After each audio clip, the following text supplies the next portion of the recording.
Kerusuhan anti-Cina di Solomon berimbas juga di Indonesia, ungkap SBK.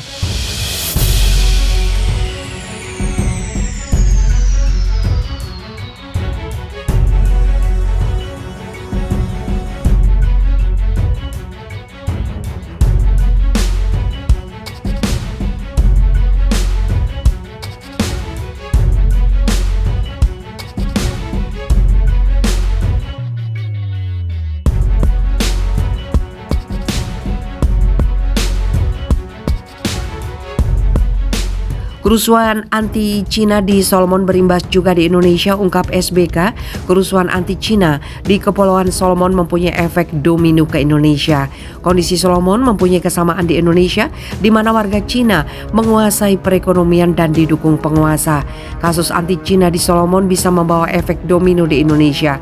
Sejak kedatangan TKA Cina di Indonesia membuat ketimpangan warga setempat, kata pengamat seniman politik Mustari atau biasa dipanggil si Bangsat Kalem kepada redaksi suaranasional.com. Menurut SBK, rezim Jokowi tidak mengindahkan suara rakyat yang meminta TKA Cina dipulangkan. TKA Cina di Indonesia pekerja kasar dan gajinya lebih tinggi daripada pekerja lokal. Jelasnya, ketidakadilan soal TKA Cina, kata SBK, memunculkan persoalan besar dan bisa meledak. Gesekan TKA Cina dengan pekerja lokal sering terjadi. Ini bibit kerusuhan anti-Cina melanda kawasan pecinan atau Chinatown Honiara di Kepulauan Solomon sejak Rabu lalu. Sekitar 100 warga Tiongkok minta dievakuasi karena lebih dari 100 toko mereka telah diamuk massa.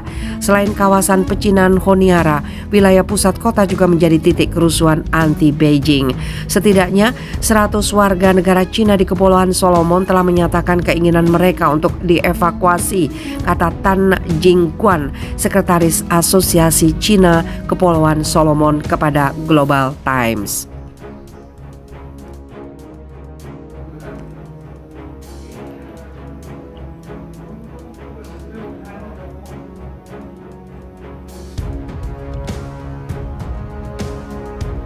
Kerusuhan anti-Cina di Solomon bisa menyebar di negara Kepulauan Pasifik.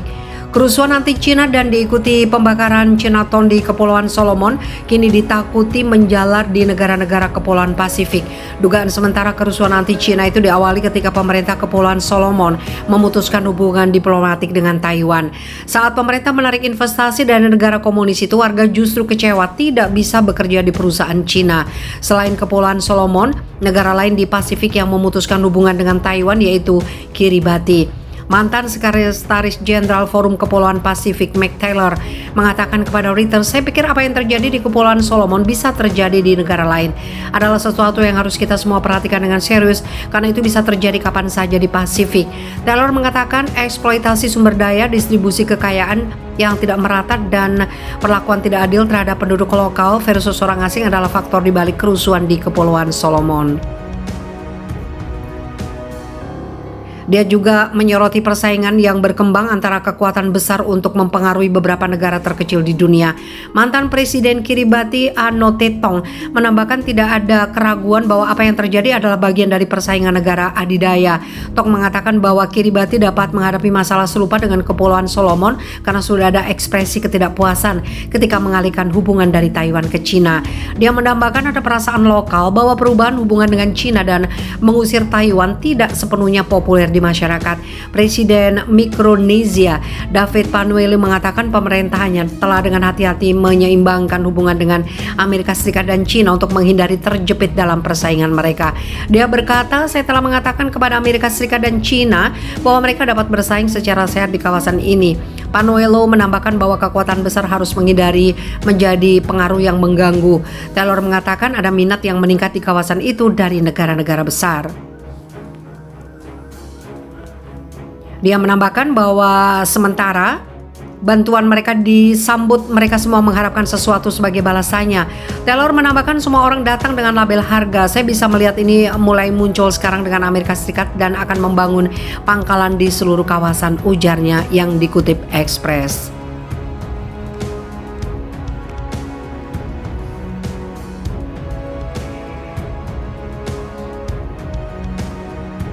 Kerusuhan anti-Cina meledak, penjarahan dan pembakaran terjadi di kawasan Chinatown. Penjarahan dan pembakaran terjadi di kawasan Chinatown di Kepulauan Solomon. Toko-toko dijarah massa, tidak sampai di sana para demonstran juga membakar toko-toko yang mereka jarah tersebut. Kerusuhan itu terjadi sebagai bentuk anti-Cina meledak di Kepulauan Solomon, ditandai dengan penjarahan pada kawasan Chinatown. Video dan foto tentang pembakaran distrik Chinatown di ibu kota Honiara beredar di media sosial lapor rt.com. Bangunan milik warga keturunan Cina menjadi sasaran amukan massa. Meski kondisi begitu rusuh, pemerintah Solomon Island berdalih situasi masih terkendali. Perdana Menteri Masase Sogavare bahkan menegaskan akan tetap memimpin Solomon Island di tengah derasnya seruan agar dirinya segera mundur. Perdana Menteri Kepulauan Solomon Manase Sogavare mengumumkan penguncian 36 jam menyusul protes besar-besaran di ibu kota Honiara. Pemerintah setempat pun memberlakukan jam malam untuk meredakan aksi kemarahan warga. Dikutip dari zona priangan.pikiranrakyat.com, warga selain menggelar demo anti-Cina juga menuntut Manase Sogavare mundur. Pengunjuk rasa menyerbu gedung parlemen dan membakar gedung di sebelahnya. Untuk menjaga stabilitas, Canberra mengirim polisi, tentara dan staf diplomatik ke Kepulauan Solomon, memadamkan demonstrasi kekerasan atas hubungan kabupaten itu dengan Cina. Perdana Menteri Australia Scott Morrison mengumumkan pengerahan itu untuk menghindari kerusuhan yang lebih besar. Morrison menambahkan, sebuah detasmen yang terdiri dari 75 petugas polisi federal, 43 tentara dan setidaknya 5 diplomat sedang menuju ke kepulauan itu. Misi mereka diperkirakan akan berlangsung beberapa minggu dan datang di tengah meningkatnya kerusuhan dan protes terkait dengan serangkaian masalah domestik. Perdana Menteri Solomon Island Manase Sogavare menuduh ada kekuatan asing yang memicu kerusuhan di negaranya. Seperti diketahui, pemerintah Solomon pada 2019 memutuskan hubungan diplomatik dengan Taiwan demi Cina yang menganggap Taiwan bagian dari wilayahnya sendiri. Saat ini untuk mengendalikan situasi keamanan, PM Sogavare meminta bantuan keamanan dari negara tetangga seperti Papua Nugini dan Australia. Situasi pada hari Rabu sampai Jumat pagi di Honiara masih jauh dari kata aman. Massa yang makin mengamuk terus membakar dan menjarah gedung dan rumah milik warga Cina.